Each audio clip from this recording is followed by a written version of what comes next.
Welcome. Welcome to another segment of the Seek Elevation Experience with yours truly, attorney Alakisha. Yes, I am an attorney, but I may not be yours. So anytime I talk about any legal information, if that is the case, it is not to give you legal advice, it's to give you legal gems and for you to keep digging and digging and digging with what I gave you. But right here is where real issues, real people, and real conversations take center stage because I always say this: change does not happen in silence. Whether it's from sports to entertainment to business and community, right here on the Seek Elevation Experience is where we elevate voices that need to be heard for so many different reasons. But we don't just talk. We don't just talk. We empower, we inspire, and we challenge the status quo. And most importantly, we connect. We bring people on here to share their expertise, share their experiences. You all engage if you have questions. But how do we continue to elevate? How do we continue to level up? Not just by what we hear, but by what we do. And the first step of doing is to actually connect with whoever graces the stage. What are we talking about today? Unmasking the leader within. This is so timely. This is so necessary right now for us to unmask the leader within because leadership isn't just strategy. There's parts of it. Yes, we talk about strategy. It's not that, it is identity. But more importantly, identity in motion. Like I just said, that action, that verb is what makes a difference. So let us talk about identity today. Make sure you share. Make sure, just drop some stuff in the comment. If you hear, it's important for us to share, especially this topic. Because if we talk about masks, if people are wearing them anytime now, especially in certain places because things are being done, I think this is a time that we're doing it a little bit more. So today, let's go ahead and dive deep into what it really means to lead from wholeness and why your identity may be the most powerful. I ain't going to say maybe. Why your identity is the most powerful leadership tool you have to access. Because again, I'm going to repeat it.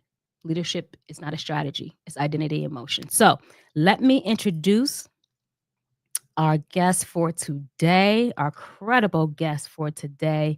This is someone that we're going to talk to that has built a framework around this topic. Like, live it, teach it, breathe it, write about it. So, Dr. Stephanie M. Kirkland is who I am talking about, AKA the Identity Shaper. Dr. Kirkland is a trailblazing force in the field of leadership transformation.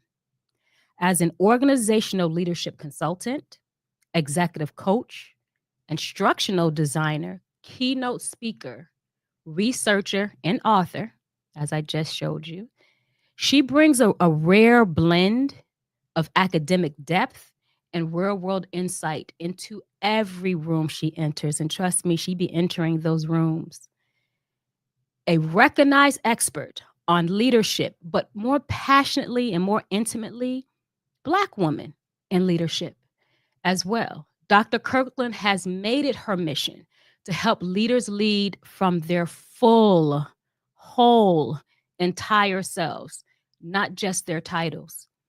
She is the founder and CEO of Identity Dynamics, a leadership development company anchored in the belief that identity, it's not a barrier, not something for us to suppress. It is a blueprint, something that's going to help us, that's going to lead the way. At the heart of her work is the Identity Dynamics Leadership Framework, a signature model that guides leaders through 5 essential facets of identity: personal, professional, spiritual, relational, and physical. And I'll let her get more into that if she so chooses. But Dr. Kirkland's approach does not change how leaders think. it just shifts how they need to show up. Her work empowers individuals to uncover and embody their unique leadership. And this is why identity is important. If we all walk from our place of identity, we're going to all walk from a place of uniqueness. Identity and philosophy, which she creates a ripple effect across teams, cultures, and organizations. So for her, and I concur with her, individual transformation isn't optional. It's not. It is the foundation for sustainable, impactful leadership. So, with no further ado, I am going to bring Dr. Stephanie Kirkland to the stage for us to go ahead and start this conversation. Hello. Hello, hello. How are you? I am great. I am great this Tuesday. I always get a little more oomph Tuesdays when I bring such amazing people like yourself to the stage. Thank you. Thank you so much.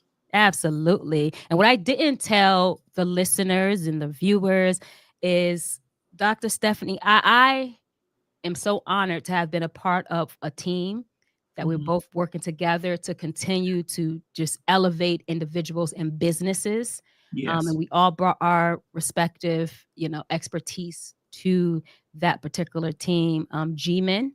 You got to Yes. check out G-Men if you're business owners. Check it out. Go Google what that is, especially Mhm. if you're an entrepreneur and you're looking for some type of guidance and help and you want access to individuals like ourselves in our Yeah. respective field, check out G-Men. Mhm. It's what is it, Dr. Stephanie? Georgia Micro. Um, Economic development. There's the e- network, the economic exactly. network. Yes. So check that out. All right. I'm so excited about this conversation. Like I just You- said during the introduction, it's always needed, has always been needed, but it's just so timely right now with a lot Mhm. of conversations around identity, but Mhm. also with seeing a lot of different things that happen. And some people are like, how much do I show up as myself? Mhm. How much do I hold back? Because I'm kind of trying to stay down with everything, Mhm.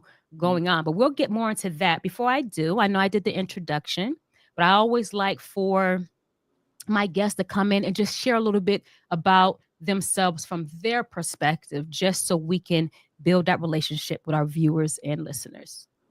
Well, I am so honored to be here. I guess the premise really of the work that I do is how do we support people in leveraging who they are in every aspect of their life? Because, like you said earlier, who we are is the gift, right? It is what we bring to the table. And it is something that we as a society and a culture really are not taught to hone into. We're taught to hone into societal and cultural norms, which really just makes us more controllable. hmm But Yes. but when we Yes. really leverage who we are, how we show up, what our difference is, that is our superpower. That is what we bring to the table that impacts the world that we're called to impact. We are not just here to exist.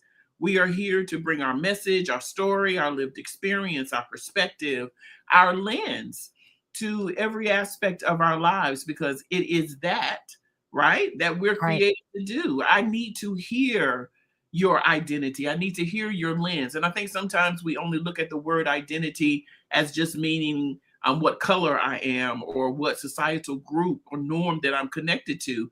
But really, your identity is your beliefs, your values, your perspective, your lens, how you show up, your trauma, your victories, your challenges, all of the different components that make you who you are, that give you your opinion and your way of showing up in spaces. And the beauty of that is when we all really begin to really focus on who we are and the value that we bring to the table, every space that everybody enters in is better because we are bringing what is so valuable about each one of us individually. And it is our identity, it is who we are and how we show up in spaces. So, my job is to support people in walking out that process, right? To take it from just a narrative or a conversation.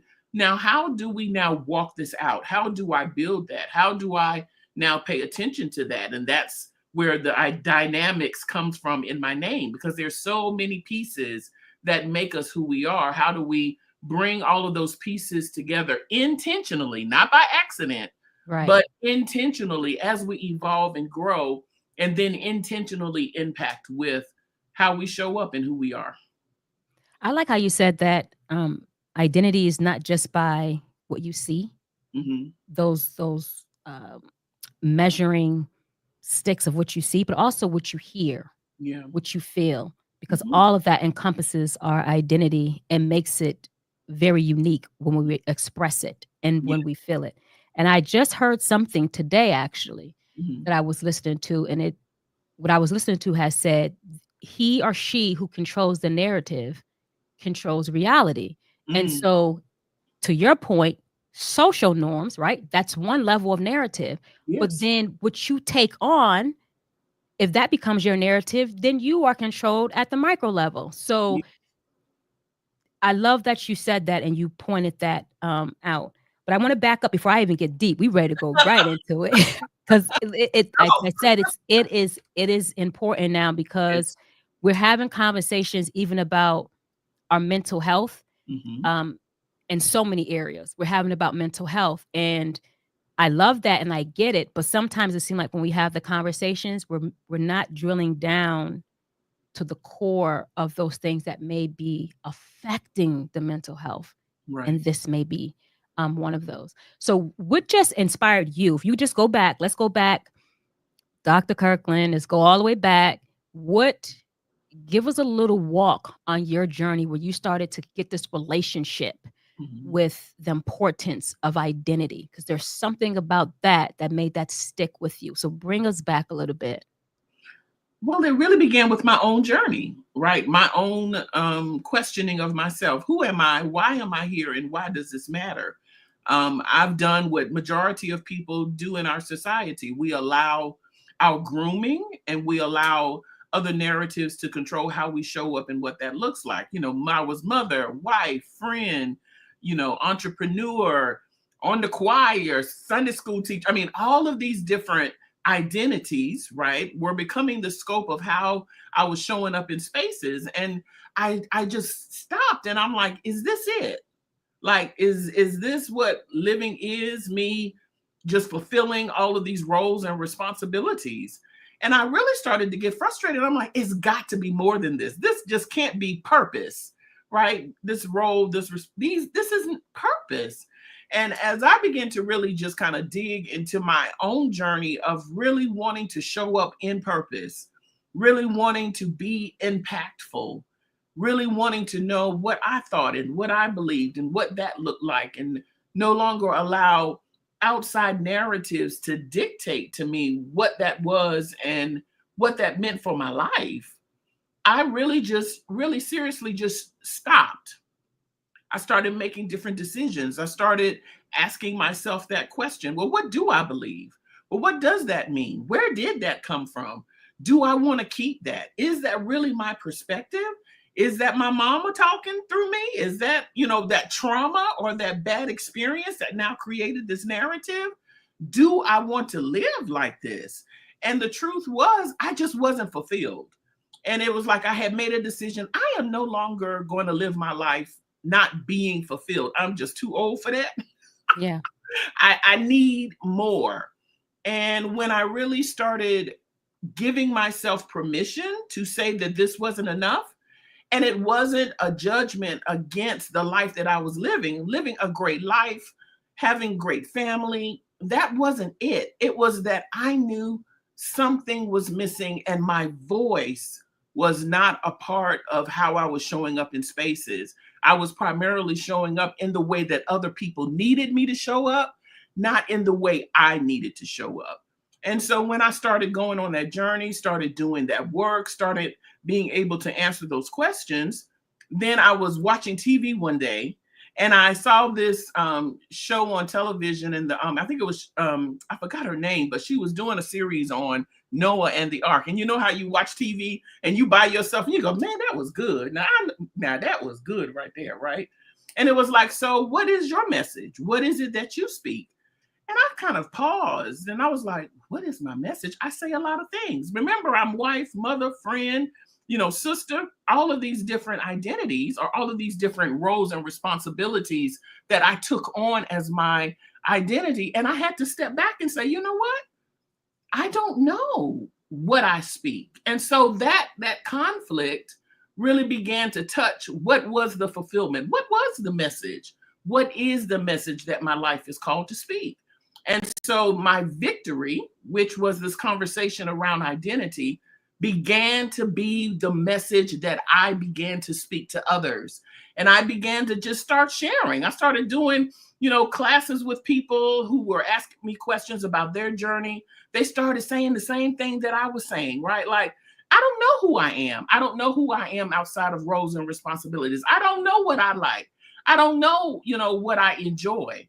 And that began to be the journey that started. I started teaching classes on what I learned, and it grew.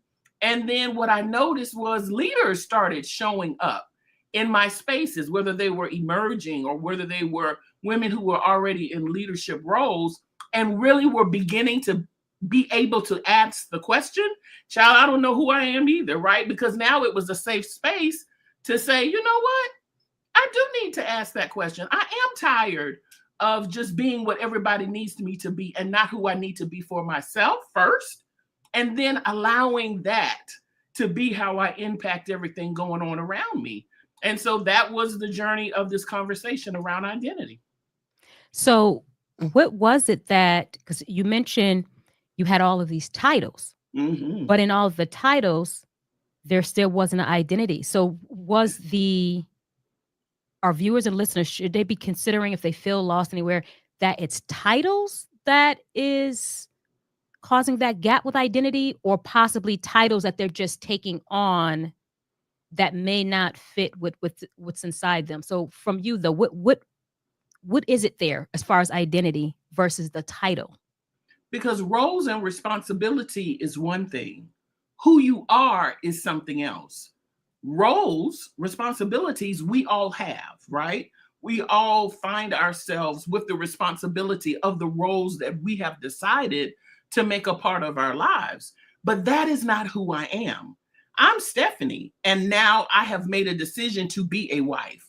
A wife is not my identity. It is a role that I walk out.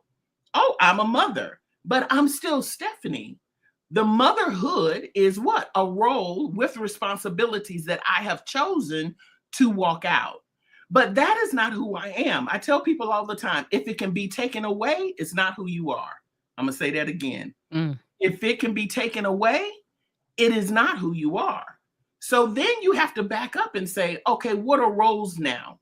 What are these responsibilities? If we're in the leadership space, what are those titles? What are those job descriptions? What are those responsibilities that are connected to those things? That is not who you are. That is what you do. So once you begin to separate what you do, roles and responsibilities, titles, job descriptions, with who you are, then you begin to do the necessary work of, what are my beliefs? What are my core values? How do I want to show up? What is the narratives that I want to engage in? How do I want to have a perspective, a lens, or opinion regarding these different topics? What does this mean to my conversations? What does this mean to my relationships? What part of my spiritual aspect now is an undergird? How does that look for me? That is your identity. It is what shapes how you show up in spaces. Now your identity influences roles and responsibilities. Now who I am, how I show up, my values, my sense of self, now that healed part of me, I'm able to see the challenges that are an aspect of me. Those are the things that what now become how I live out those roles and responsibilities.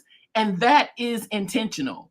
But for most people, because we are groomed from childhood, especially women, to fulfill roles and responsibilities, we have never done the personal work to really discover who we are, how we show up, how we think, and what we believe. We have allowed society, culture, family, religion to tell us how we are to live out roles and responsibilities without doing the personal work to know who we are and how we show up. And we forget that we are the gift. We forget our unique imprint. We forget that we have a voice, a perspective, and a lens. And we do not then look at our lived experience and the lessons that has groomed us to be who we are as how we show up in these roles and responsibilities. So we have to separate ourselves from the constructs in order to be able to do the work. Now that made total sense. So what I'm hearing is it's not necessarily the roles and titles that is an issue. The issue is when you don't know who you are and you take on roles and titles, you'll take them things on based on what you learned those things should be. Yes. Versus if you're a mother, you know you're a mother, but you have to understand your persona. You have to understand who you are, how you Yes. show up as a mother, how you Yes. show up as a person in your religion, how you show up in this, whatever your role is. Correct. Identity influences how you show up in your title. Correct. But you was looking at, I got all these titles. I'm showing up in these titles based on titles without identifying who I am to bring to the title. Is that yes? All right. So those who are listening. Yeah, then the roles and responsibility now has the power. I don't. Now someone else's perspective of who I am and what that looks like has the power. Yes. I don't. Absolutely. Someone else's perspective of me has the power. I don't. So now I'm always looking externally for someone to define me. Come on. Instead of me defining myself and then approaching the roles and responsibilities through my greatness, through who I am and what that means to my life. Now I'm fulfilled, right? Because I am intentionally making decisions. I'm no longer existing. I am intentionally living. I'm making decisions about how it is that I want to show up and what that looks like. And when I do that, there is a sense of self, a confidence, an assurance, because I'm doing the work to understand and know how I'm supposed to show up and what that looks like. Then my authority comes, right? If you have a religious, lens, then my anointing shows up because I have now confidence in who I am and what that means. And I rest and I am settled in that. So I'm not conflicted when other people have an opinion about who I am and how I show up. I've done the work. I know why I believe that. I know what that means to my existence. I know how to heal and move forward. I know what my lived experience means to now me being a mother.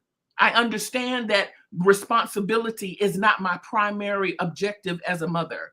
It is me bringing who I am because that child came out of me. So now that child and who I am is really what they need from me, not the responsibilities. They don't need me to, they're not in my life for me to take them to school. They are in my life because who I am, my voice, my opinion, my way of living and being is necessary for their greatness. You see what I'm saying? I absolutely do. I'm owning that I'm the gift. I'm owning that my purpose is connected to my message and my lived experience and my healing and my show up and my way of thinking. I'm no longer, limited because someone else doesn't think like I think or act like I act. No. Do you? And I'm going to do me because I understand that my show up is called for this moment to impact the people who were called to my life. But that's the part that we don't respect. And we fear, I dare to say, we fear allowing people to think differently, walk differently, be differently.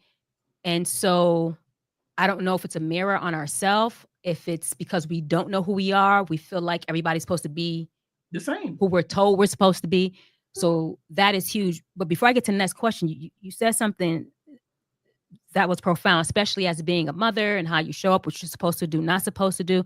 It wasn't until I became a mother, right? And so to your point, like mother, father, whatever these roles are, they're still humans and there's still identity to it. And so sometimes we'll look at, as children, roles, titles, it's supposed to be this. And we negate that person is a human with the identity that's tied to the things you mentioned earlier, from Yes. experiences to trauma to this or that. When we start to understand identity as deep as you're talking about it, Yes. it just unfolds in so many ways, not just showing up in the workplace, but showing up existing. We start Yeah. to respect mothers and Yeah. fathers and all these other roles by saying they're human first and they have an identity. So Yeah. some of the things you found on your journey, and you're walking through your journey and you're discovering, before you don't speed up to the framework yet, but some of the things you started doing, the work, the self work, all these things. What are some of these things you started to dig and to realize and go back and say, I'm starting to find me Hmm. versus these roles? I started with, and I tell everybody to start here with self awareness. You have to slow down enough to pay attention to how you are living and expressing your life. Self awareness is the number one thing that you have to learn to do. And I tell people to ask themselves these questions: why did I do that? Why did I say that? Where did that come from? I'm gonna say it again. Why did I do that? You driving crazy. Why did I do that? Why did I say that? Where did that come from? This work of self-awareness is the biggest piece of your puzzle, because what's happening when you're working with self-awareness, you are now doing the work of discovering your perspective, your lens, what you value, your beliefs, the categories in which your brain is interacting with the world, what you have actually characterized, right, as your show up, and what that looks like in your surroundings. Because a lot of times when you just exist, you really don't know why you do what you do. You really are not paying attention to what you're impacting and what that is. You don't really pay attention to what you're saying and where the roots of that language is coming from. And then we try to move our lives forward with, a dream or a wish or a vision, and we wonder why we can't get to where it is that we desire to be. Because in order to reach where it is that we have to go, our identity has to evolve. We have to do the self-awareness work. We need to look at the things, the limiting beliefs, the ways of being and acting, our behavior and habits. We have to pay attention to those things. So the most powerful step you will ever take, every single time you feel yourself getting ready to be in transition, you feel that you're not fulfilled, you're wanting more, you have to do the first step, which is slowing down enough to pay attention to how you're showing up. And that's called self-awareness. I love how you gave context to self-awareness, because I think where a lot of people get lost in all this, or we lose a lot of people, is these buzzwords, right? We just keep hearing all these things and people say this. So people just cross everything out because Right. this, self-awareness, what is that? I love how you gave an example though. Self-awareness is starting with that question. Yeah. Why Did I do uh this? why did I do this? Why do I think this? Why do I? Because that Say is something I asked without putting a term on it, that yeah. I was doing self-awareness. These are things in my journey I started to ask, why do I believe that? Hmm. And a lot of times we'll go back to answering our question isn't because of something that was convicted within us. It's because, that's just what I always knew, or Hmm. that's what such and such taught me, or that's what this. So whether it's from a personal, professional, spiritual, a lot of times we'll believe things just because we're told. So I Yeah. love how self-awareness is asking that question. So now you can go eradicate all those things saying, well, I don't believe it because of something that was convicted in me, but Yes. I did the work to understand it. I believe it because I just believe I was always told this. Yes. So I love that you identified that is actually what self awareness is. All And right. then So, the final mhm, question to that, though, I want to add okay. this point. After we ask those three questions, then the most important question is, do I want to keep it? It's But not you just, know what's deep about that one? There is fear hmm, and realization and change. Sometimes yeah, there's more comfort in the chaos and the what you do know. yes, I believe a lot of times people get defensive or push back on a lot of things because it may be this unveiling of a truth yes. that what you got to live with. So that last question Hmm. is the most potent question to ask oneself. So Yeah, what do you do from there? yeah. Ah, Do you want to keep it? Do And you if want to you keep it? do, then what is the value of that, right? What is the connection to your show up? How does it impact, right? What it is and how it is that you're showing up in the world if you're going to keep it. And you have to make it yours Yeah. intentionally. We have to remember, a lot of people don't realize that over 90% of your decisions are made unconscious, meaning Mm-hmm. you are not living in Mm-hmm. your conscious. You're not living Mm-hmm. here. The majority of people think they live right here every single Nope. day. No, It's your autopilot, decisions automatic. automatic. You are on Impressed. autopilot. All of this is prescribed.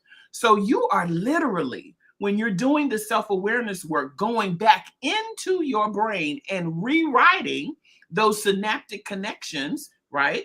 To now move yourself towards where it is that you want to go and what that looks like. So it is the intentional rewriting, the myelination of those new synaptic connections in your brain, because your brain has to release the beliefs, the values that you had before in order to create the new synaptic connections for where it is that you're going. So when you don't know, when you just exist and you feel yourself always in cycles, always stuck, not moving forward, not being fulfilled, is because you now have to do the intentional work of reprogramming, recalibrating your brain to support where it is that you want to go so that you can get to where it is that you're headed. Because if you don't, your brain will continue to put itself in that default setting with the habits and the behaviors of who it is that you were. And you continue and you will continue to get the same thing. Gandhi says it like this: your beliefs become your thoughts. Yep. Your thoughts become your words. Your words become your actions. Your actions become your habits. Your habits determine your destiny. Not that you want something different. You have to intentionally do Yes. the work to position yourself for the difference. And like that's what Raven said, that making a decision to intentionally Yes. live, listen, that's real. You got to intentionally live. Sometime, because we're talking about artificial intelligence, AI, and all this stuff, which always been around, but we're elevating it now to the point where we need to realize we've been artificial intelligence of the human version. We're Yeah. artificially, we're robots. We're not intentionally doing whatever. And we think, to your point, we are. But it's Yes. that back mind that was already programmed, AI'd on us. And then we automatically think we're doing whatever. And then when we get around someone who is intentional and it challenges that artificialness, Yeah. that's when we're like, oh, wait, hold up. We get Yeah. very defensive, on those particular things. I love Yes. that you say that. So so you say it. I think it's one of the easiest, hardest things to do. I It think is. when people try to figure out what to change, because like you said, when your mind is already stuck, it's all these things. One of the things I want to add to the list is your attraction, Mhm. what you attract. I was just having this conversation with my husband about the reticulating activating system of when Right. you see something, it's Uh-huh. everything's always been around. But when Yes. something becomes in your sphere, you Mhm. start to see more of it. So he got a new vehicle. It's like this different color gray, like this milky gray. All of a sudden, not only do I see the vehicle he has more often, I'm seeing all vehicles in this milky gray. Yes. It's because what was impressed on my mind in order to see that. So Yes. when our subconscious is trained, although we may say we want something different, we're going to see that thing Mhm. that's in our mind's eye. Mhm. And the only way to see something different or track something different I learned in my journey is to come out of that subconscious and go to the conscious and live intentionally. Yes, very much so. I love that. So your experience though, as a woman, Mhm. especially a Black woman, you're coming into this realization of identity, showing up unapologetically in all spaces. Mhm. What does that mean for you? We want to say this as a human, that's fine, but we Right. know how intimidating and all the things. What was the work and what did you say to yourself showing up in the skin that you're in? I believe that everything that makes me who I am is for my purpose. My color, my height, my voice, my tone, my presence, my personality, everything that makes me who I am is for my purpose. So I do not deny the impact and the value of my show up. I think a lot of times we forget that we are here, we are created for this season and for this time. And what I do with that is my responsibility, and how I develop and mature and master the greatness of who I am is what impacts environments. We are created to impact environments. I am created that when I enter rooms, people look at me. That is not something to shrink away from. It is something to walk into, because my authority, my purpose, my message is for those rooms, whether I get a positive or a negative reaction, because I do not own other people's reaction. I own my responsibility to show up where I show up in the greatness of the authority that I'm called to show up in spaces. So I'm okay if somebody go, girl, child, you no, I'm okay with that, because that is what they needed by me showing up in purpose and intentional. Now, I'm not talking about showing up with baggage and drama and, false, like this is who I am. I ain't talking about that. I am talking about centering myself, understanding the impact that I'm called to make in spaces, owning it, and now allowing myself to be in those spaces to create what I have been called to create in those spaces, which is to impact those my life is called to impact. Period. Absolutely. No, I love that. Like you said, do the work, discover who you are so you can show up that way, because that is where your uniqueness is, your gift is, but that's where the necessariness of it is as well. Because Period. organizations, people that should be around, they need the uniqueness. I was listening to something, once again, where someone was talking about the most successful companies have diverse people, from minds to this. Like, when you're going to talk about things, when you're going to problem solve things, when you're going to try to elevate, you need a representation that is completely diverse in the thinking and this. And the only way it's going to be diverse in that is for you to really, truly be you. So whether we show someone showing up in their sexual orientation, gender, their religions, how you see things, show up truly how you are. Yes. Because a lot of times we don't even know how to produce for those that are not in front of us. And that's why I intentionally started introducing myself as Ella Keisha. I mean, before it was Ella, and people could still call me Ella, that's fine. But when I introduced myself as Ella Keisha, and you know why? Because when they see me who show up, and all the sharpness I show up, and the knowledge, all whatever, they say, they can put a name such as Ella Keisha to a person that's like that. So that way that's not judged, right? So completely show up in who you are in order for people to stretch themselves. I love that. Trinisha asks, what are some practices that one can leverage to start making strides to actually see that shift that you're talking about?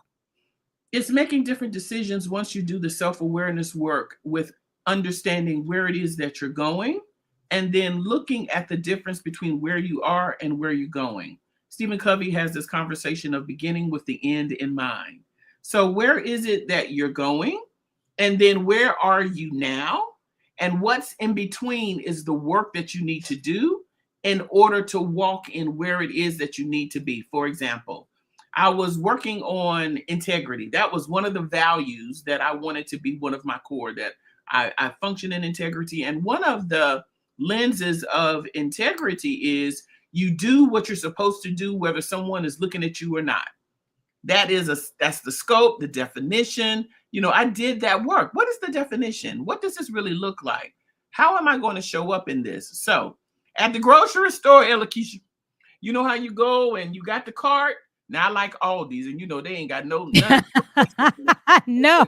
Parking lot. You got to go all the way back to the store, child. And take that cart back and get your 25 cents. So I was working on this conversation around, wanting to really walk in integrity.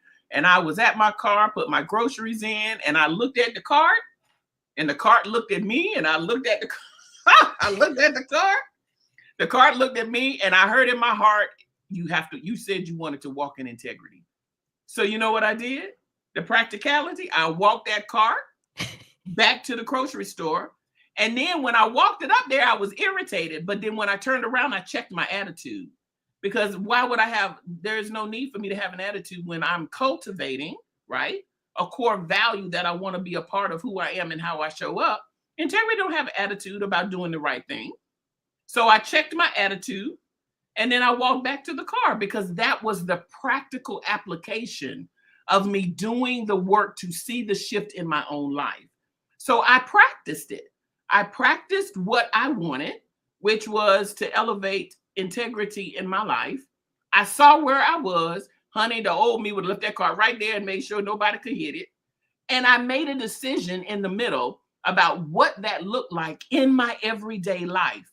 Your life is what you use to grow. Stop looking outside of yourself for some deep experience. You have opportunity in every area of your life, every single day, every single decision to be intentional about what it is that you want to add to your life to bring you to the point of how you want to show up and what that looks like. So that shift shows up based on that middle part, where you are at, where you want to go, and the work that needs to be done. And that reminds me of being an athlete. So when we train, right, we know we want to either break times, qualify for a team, national champion, whatever it is, conference, and we know where we are right now. But we got to do that work in the middle.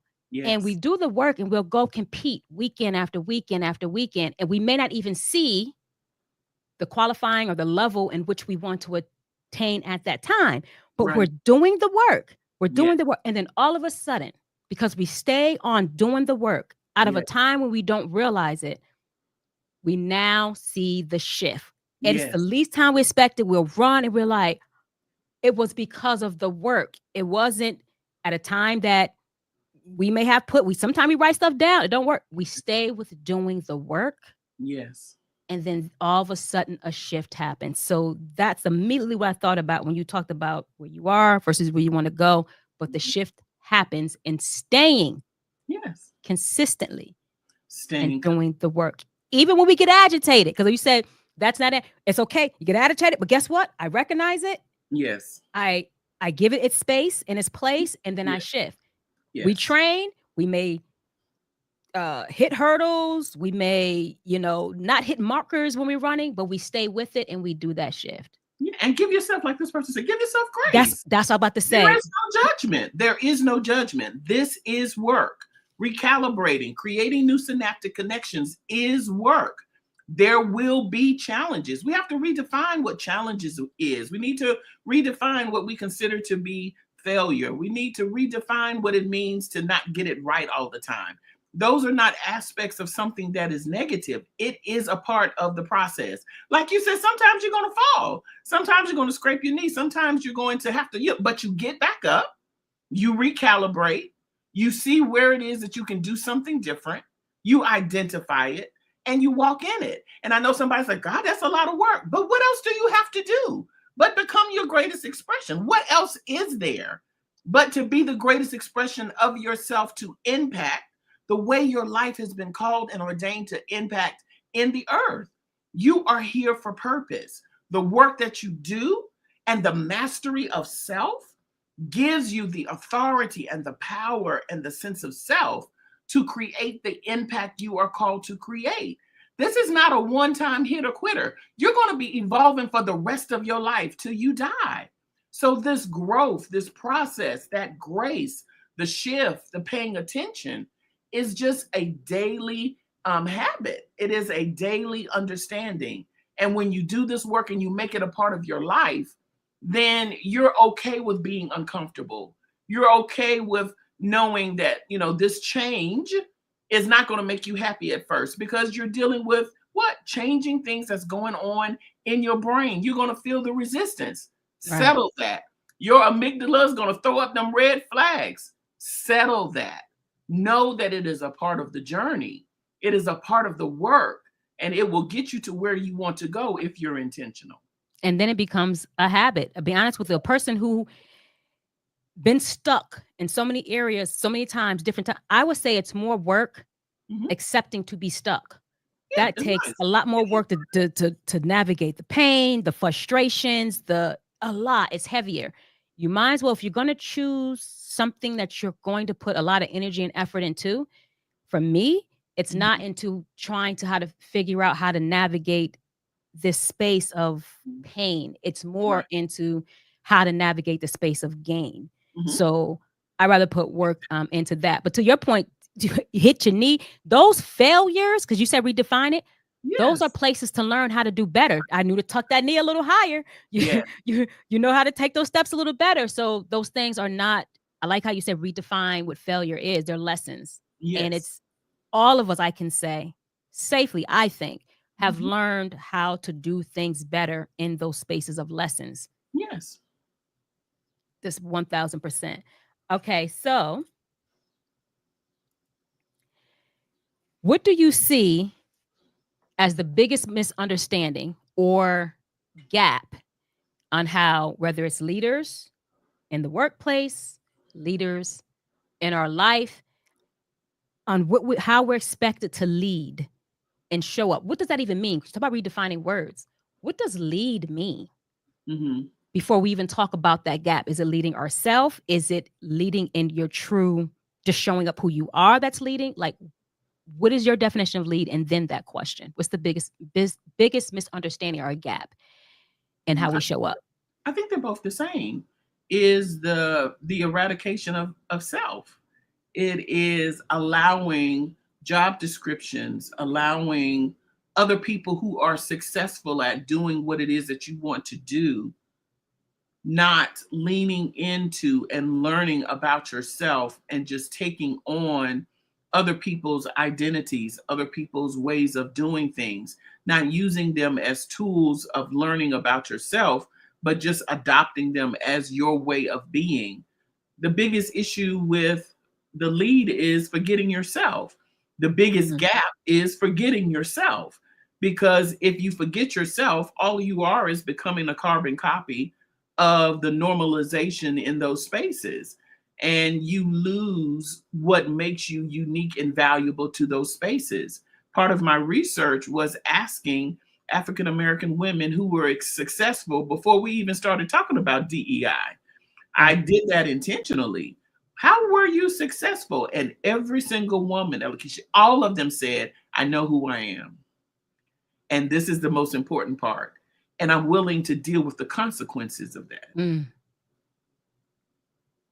that That part. is that is good. That is good. I don't know if you remember. I forgot she was the dean of some school. Ah, what is her name? But she committed suicide, and it was supposed to. It was like workplace bullying, but she was in one of those, I believe, Ivy League schools or Yeah. whatever. Hmm. Because it made me think of that when you said showing up, especially as a Black woman, showing up who you are, and I'm not afraid of the consequences. But then there's some that go through so much, Hmm. these microaggressions, some macro. It's all these things, and Yes. feel like they can't show up who they are. But I like what you just said because that applies to relationships. It applies to everything Every, that you're talking about. There's this gap here, and you showing up and leading in whatever way you're supposed to lead, even in relationships when we're suppressing, yes. our And that's voice, why who we we're are. connected to people we're not supposed to be connected to, because we're showing up as a person that person would be attracted to, not the person Mm, being who you are would be attracted to. So now you wear, like you said earlier, you're wearing masks and you're wondering why these people are in your life. They're in your life because they're drawn to the mask. And you wonder why you don't feel fulfilled or why it doesn't click or what's going on or where's the misconnection. The misconnection is you not being yourself. you just said something though. Because I mean, like you said, you may be connected to or in relationships with people Hmm. that are with you, dealing with you, connected to you based on who they Hmm. feel you should be. So, what do people doing that assess that or just become themselves and let it fall away? I mean, how does that work? I get asked that question, especially people who are married. And I tell them you gently introduce who you are to your mate. You don't just come out and say, listen, this is the new me, deal with it. No, you gently begin to introduce them to who it is that you are and how you show up and what you like, what needs to change. You have to use wisdom, right? You use wisdom and insight because you know who you are connected to. But when you're talking about outside relationships, maybe girlfriends or things of that nature, we have to begin to recalibrate and maybe reintroduce ourselves. I've told people, I'm growing, I'm changing, and this is how I want to show up now. You might have to take some people to lunch and share with them who you are and what it is that you need now in the relationship. I think the sad part is we don't expect people to change. And when we don't expect people to change and we expect them to stay the same, then what we are creating is stagnated relationships. Everybody should be continuously evolving and growing, and we should be intentional about introducing these new aspects of ourselves, our maturity, our shifting, even with age, to the people who are a part of our lives. And if you have not done that before, you need to start creating those opportunities to do that so that you can begin to build healthier relationships with the people that you want to be a part of your life. And also, too, you have to understand that people have a right not to be in a relationship with you. And I think a lot of times we hide behind these masks and not changing and not growing because we're trying to hold on to relationships. But then we are diminished, we are miserable, we're no longer happy because we're no longer that person. And so now we have these stagnant narratives and we're miserable instead of coming with the context that we are always growing, elevating, changing, complimenting someone else on their change and their growth, introducing your change, what you like, what you don't like, to the narratives for growth. And that takes intentionality, it takes maturity, and it takes you understanding and giving other people permission to change as the change you also want for yourself inside of that relationship. Yeah, no, I definitely love that because I believe that's what that term come from. When people just say, "Oh, we grew apart," the Mm. word grew, Hmm. and it's apart because, like you said, if you're not growing in any area of your life, you're dying in that area. It's Yeah. only one or two things. You're either growing or dying because even if you're staying the same, time is still moving. If Yes. time is still moving, then that means you're dying. So there's got to be always a intentionality of growing in a space. That's why I'm definitely very blessed. Because to your point, in relationship wise, my husband and I, we constantly work to grow Yes. together. People can grow at different rates, different pace, but we know, we realized early on, because that's one of the big things people talk about. Businesses, that's like a marriage, a Yes. business. It's a business. So if we're going to talk about business entrepreneurship, I was an entrepreneur multiple times, business and then entrepreneur. I stepped into a marriage, and we learned in that you have to constantly grow and work on this as a business, a loving business. And so I love that you brought that up, that if slowly introduce yourself, but if you can't introduce who you are when you recognize that I want to focus on my identity Mhm. versus these roles, if you can't do that, then that's going to be miserable in Yeah. any Any business relationship. relationship. And you Any have to give people permission to not be in relationship with you and not take it personal. So if somebody says, you know what? Ooh, you know that's hard. But Yep, it's life, even in friendships, right? You use that term growing apart. That right. is real, right? Yes, What is the apart? I have changed, and that's you it. no longer can come into community with that change. That change no longer is something that you want to be a part of. So you can grow apart. But that's also when we don't give each other permission, or it's not even a tenet of your relationships with people. Girlfriends of mine that we've been in relationships a long time, I am intentional. So what's changed? What's going on in your life? How, what's shifted? Is there some other way that you need me to show up for you? Right? We assume what people want. I Mm. ask my girlfriends all the time, okay, now how do you want your birthday presents? Because I want to go out to eat, and the gift need to be over $20, right? And then you come and your girlfriend I gave you a gift from Dollar General, and you pissed off and she ain't took you out to eat because you never told her what you needed. Yeah, You never shared what was valuable and important to you. and they And just so know the old you. They're no, operating on who they think you are, that's but not their how you projection. evolve. That's what they want. That's what they want. They projecting. Absolutely. So you have to be, in healthy and intentional with your relationships. Even with my husband, there was a time where flowers was fine. And then there came a time where I don't want no more flowers. No more flowers, no more, no cards, no. I don't want that no more. I'm gonna give you five. This is what I want for my birthday. So give me five. I'm gonna give you five options of things, and you can pick which one. I don't care which one. I'm telling you what I like. I'm telling you. Now he comes to me and say, "Okay, Stephanie, give me 5 or 6 restaurants so I can take you out for your That's birthday." right. And you know what? I give him them 5 or 6, and he chooses, right? Because you want the person that you love to be happy.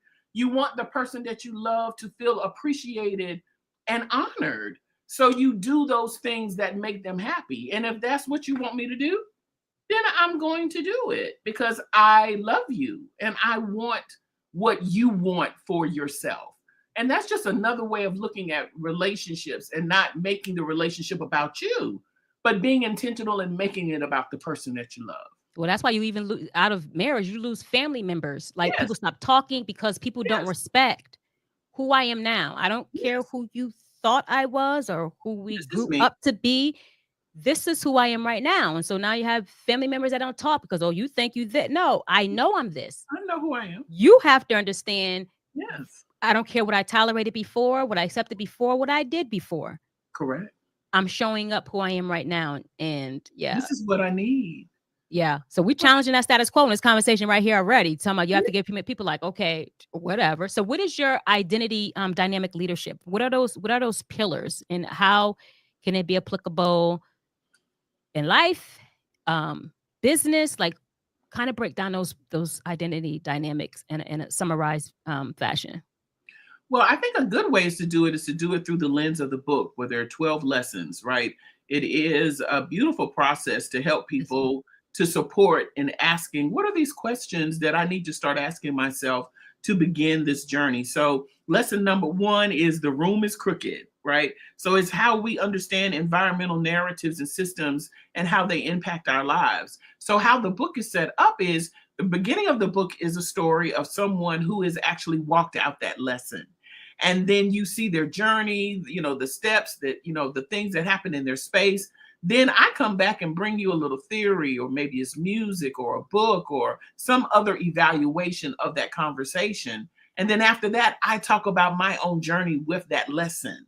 So now what I'm doing is I'm teaching you how to look at your story, to look at your lesson, to evaluate that. And then I ask you a couple of questions so that you can begin to do the work around that lesson. Like the next lesson is embrace your story. So again, you go through that process, and I go through 12 lessons that can really help to support you really putting the pieces together for you to begin to work on your identity and what that looks like. So it's a great resource, and it's a quick read. It's not heavy. It's not, overcomplicated. It's It's not. just really letting you look at my stories, another woman's story, what the journey looked like, and then the aspects of that. And what I've done is, because I like to read and write up on all my books, I give you some space in between there to put your notes in, your thoughts, because I be marking up my books. I know you might be doing the Yes. same thing, Uh, Eloise.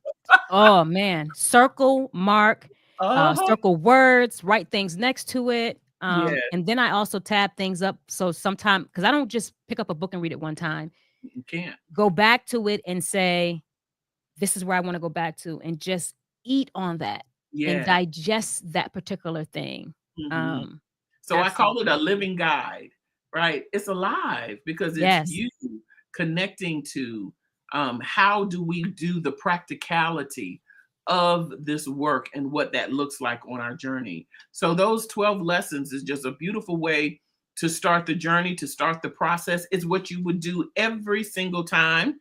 And also our framework is around, that conversation of the acronym for identity. The I stands for insight. The D stands for then you have to deconstruct.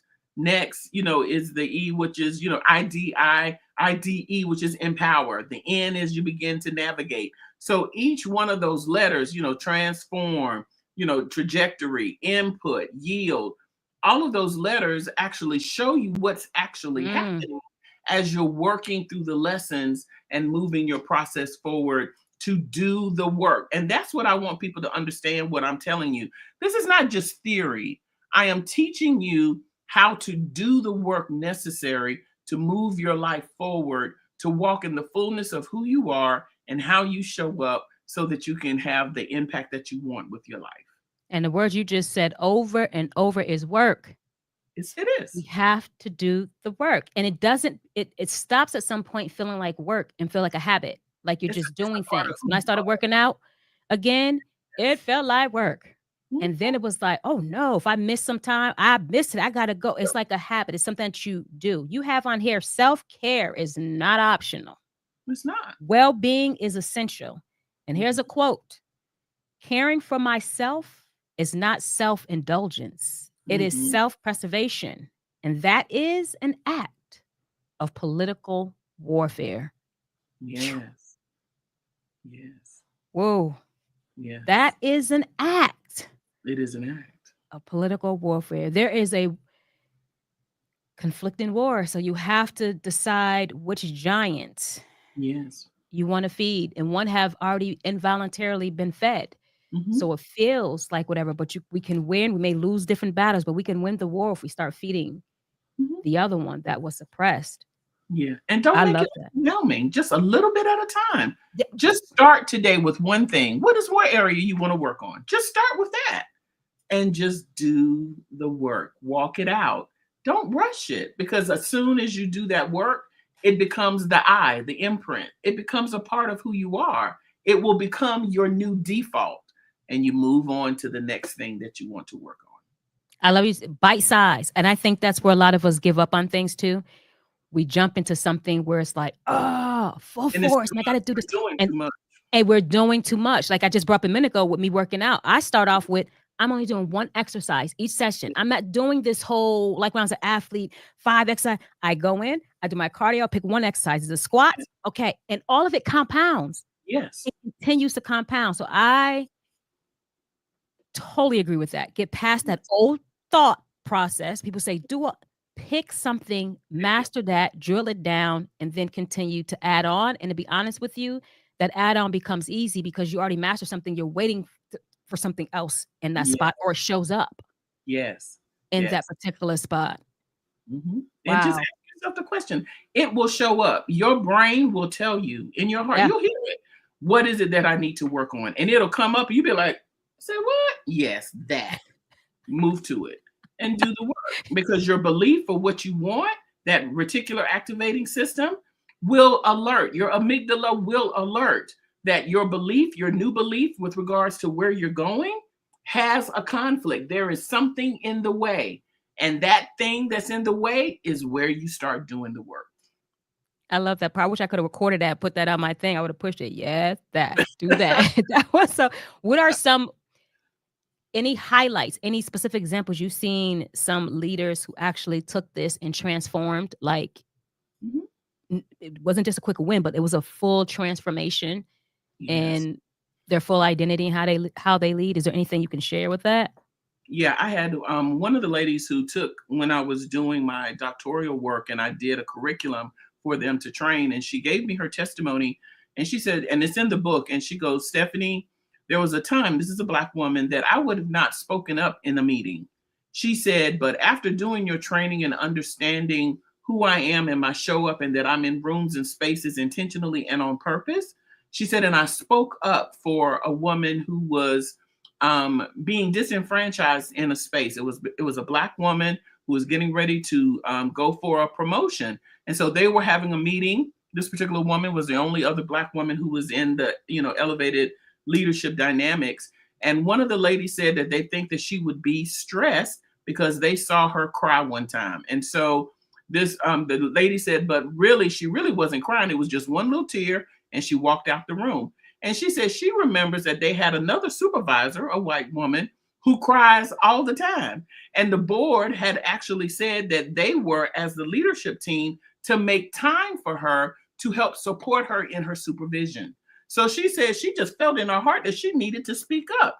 And she said, so how can we deny this woman, this Black woman, the opportunity to be a supervisor when we currently have another supervisor who cries all the time? But your reasoning is that she will be overwhelmed. So what you're saying is we cannot give the job to the Black woman, but what you also are saying is we need to remove the white woman. And she said the room was quiet.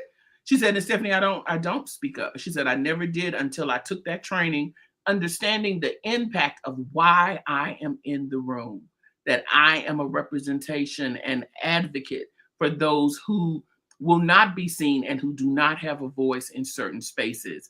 And she said, just that day, the supervisor was, all of the different supervisors were there, but also the CEO was of the company was in that meeting. And she said, after she said what she said, the CEO says, give her the job. That was the end of it. But now this is the interesting part. After that, she went and called the Black woman and she said to her, I apologize to you for not advocating the way that I could have been advocating for you in these spaces. So she said it made her take responsibility for not only how she showed up in that space so that she could get the position, but that she did not stand in advocacy in other areas for this woman. And she said, taking my course is what shifted her life, and she will never be the same again because she understands who she is and how and why she's in the spaces and the rooms that God has given her the opportunity to be in. So she was honest with showing up as herself, and so many things happen right there. To Yes. Tranisha's question earlier, when you see the shift, she did the work, she took the Yes. class, that work, she executed, not knowing what the outcome was going to be. But when she executed, she's seen a shift, one in the mindset of the CEO, Yes. who ended up getting her a job, but also the education and Mhm. awareness and that other woman. But if it wasn't for her showing up in her identity, which Yes. is to really want to speak up and not be a suppressor, she took on Yes. that. I really want Yes. to speak up. She was able to see that full transformation. And her identity, who she was, changed the trajectory of someone else's life. And is that not the point? Absolutely. That is right for ourselves. And then it ripples out. What Yes. it is for ourselves that we expand or grow, it Yes. ripples out to everybody else. All right. And challenging the status quo in the conversation, because you brought this up a few times and we're talking about diversity in the workplace. From your expertise and knowledge, how, I mean, because we stuck on this DEI. I've read different things. I'm hearing both different sides of the view. I'm hearing DEI was never an argument for us because it's not diversity. That's something that helped us at all. And then there's statistics on the numbers who it did. Or DEI has been a reverse adverse effect to us. But then I'm hearing DEI has helped put, qualified people in things positions. So is that something we should be focused on? DEI or identity? Did it ever help us or did it not, from your expertise? The bottom line is we all have to own our difference, whether we're Black, women, white, male, female, all of us have to walk in this understanding that we are all different. What's happening now is the this the United States with an individualistic cultural expression is coming against collective identity. But the bottom line is we all have a responsibility to do the personal work, to walk in the fullness of who we are and how we show up. If everybody is doing the work, Elikisha, think about that. If everybody is doing the work, then our capacity and our ability to appreciate and see difference happens because we are all doing the work on ourselves. Everyone is diverse. There is diversity. Right. There is equity. There is inclusion. There is belonging. All of those things, when we focus on who we are and how we show up and the uniqueness of who we are, if we all embrace difference, if we all redefine what unity is, that's a lot of the issues in corporate spaces. What really is unity? Unity is not us being clones of who we are. Unity is the end result and the goal and what it is that we're trying to actually accomplish in the end. But what is needed, like you said earlier, is all of our diverse voices, perspectives, and lenses around a conversation to create a result that becomes the unified voice of what it is that we're producing and what it is that we're putting out. People have to learn to appreciate difference, period. It's not going away. Difference, diversity, equity, inclusion, I don't care what you call it. It is what it is. We are who we are, and people have to learn to walk in the fullness of that. There's always going to be pushback for anything that's different than what it was. One of the parts of my research was, how do we decenter, these norms, and now how do we normalize what is difference with regards to different people and how they show up in spaces and what that looks like. There has to be a decentering, and there has to be a normalization of difference. And when we do that, everybody not only is impacted, but everybody is able to show up in their greatness. And this is my last question and statement, and then you can cover anything I didn't cover. When you're speaking of unity, and we're speaking of identity, what I dare to say and challenge in my question and to ask you is, a lot of times where I see the pushback in both in identity and or what unity mean is within the Black community itself. Is it all? I don't have to look out any further. Very We're true. either focusing on, for us, unity means, although we'll say we're not a monolith, unity means we all better think the same and be at that same daggone picnic, or you're canceled. We have a lot of cancellation, which is hard for us to have unification in the things that we need to do, because we believe unity is that other definition of that, right? And then identity, a lot of times we suppress our identity, not knowing if it's an identity of the Black card, if it's going to be taken. So when we're looking at identity and unification, the two things you brought up, immediately my heart spoke that outside of the workplace, because even in the workplace, a lot of times who we're dealing with in the workplace, that we're suppressing identity and everything else is for someone who look like you. So what, from you navigating these spaces, what identity means and unity means, what are you seeing? If you're seeing something different, can you speak to what I'm seeing within ourselves? What should we do? Again, it goes back to each one of us taking responsibility for our own show up and what that looks like in spaces, and being able to own and appreciate the opinions and points of view of people who do not think the way that we think. What we fail to realize and understand, that every single person lives in their own, what we call in research, paradigm. We live in our own worlds, and we project our lens on other people, expecting other people to have the same lens and perspective that we have. So we end up doing a whole lot of projections, or we fall into these cultural or societal norms that say, if I'm right, you have to be wrong. That's that black and white narrative, right? And if I'm, I have to make sure that you're wrong in order for me to be right.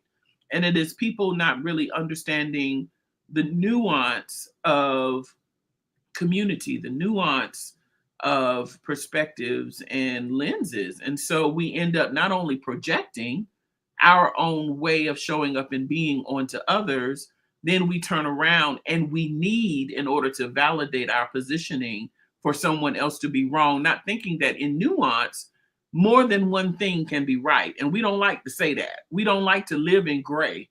We want things to be complete and solid, and that's all that it is.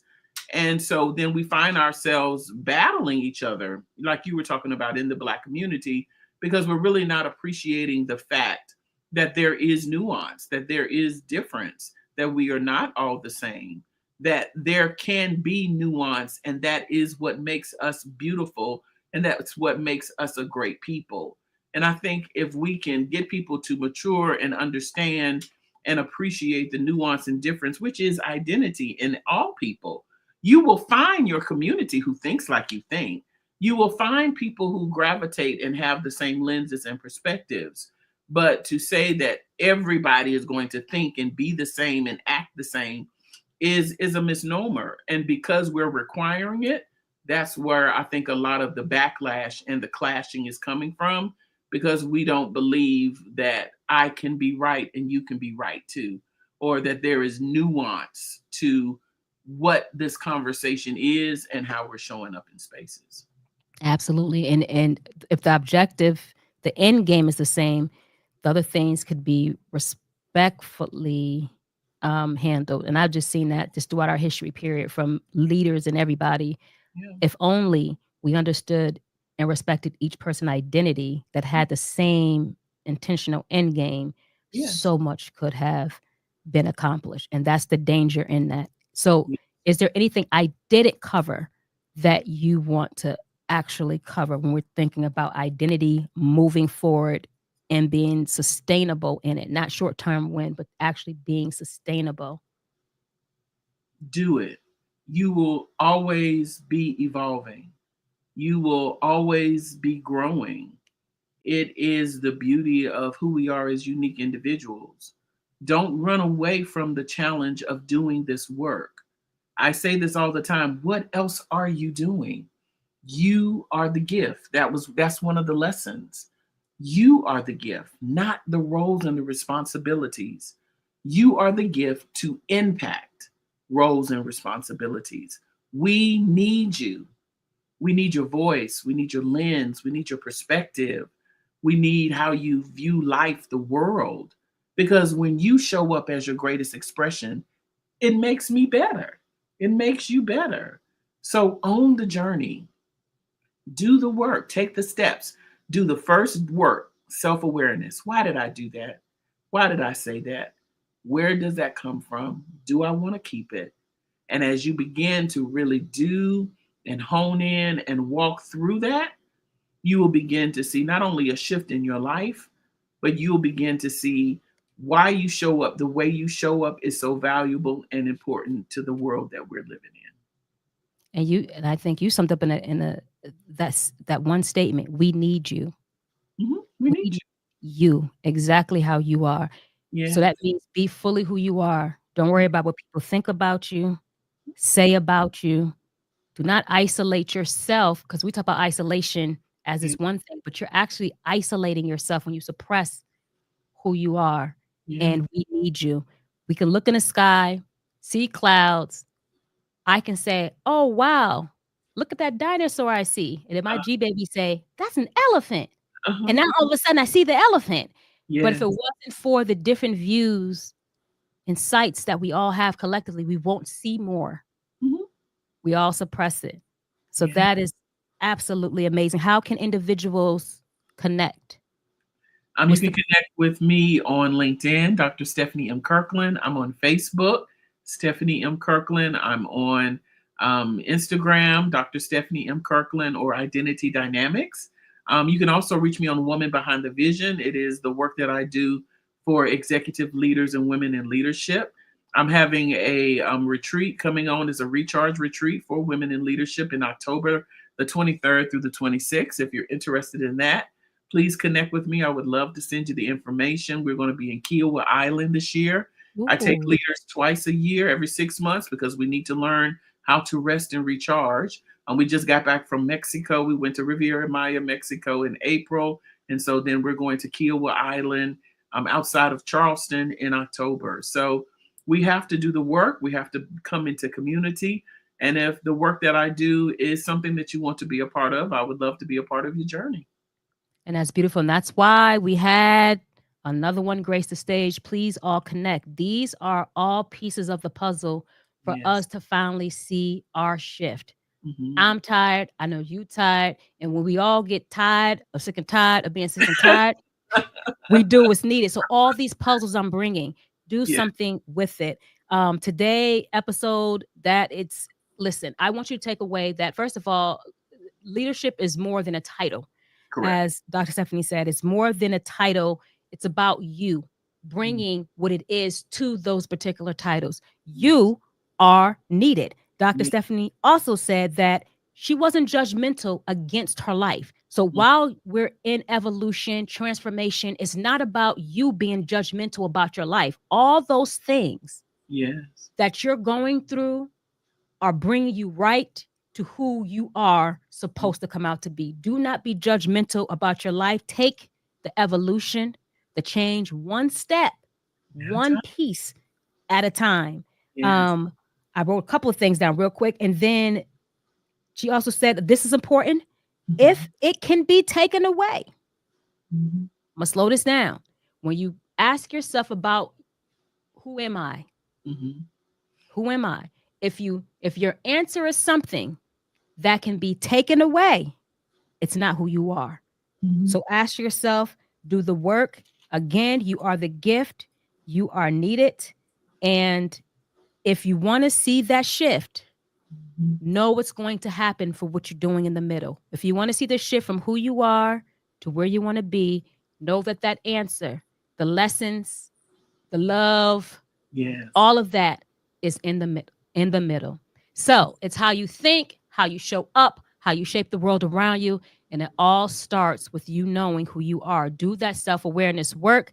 Thank you Yes. so much, Dr. Stephanie, for reminding us that when we lead from our full identity, we don't just succeed in the things that we do, we transform ourselves, and then we also transform the world. So everyone, thank you for engaging, adding value to this conversation. Yes. Please connect with Dr. Stephanie, because I want to see us all continue to rise to the top together and have a Yes. big party and celebrating in doing so.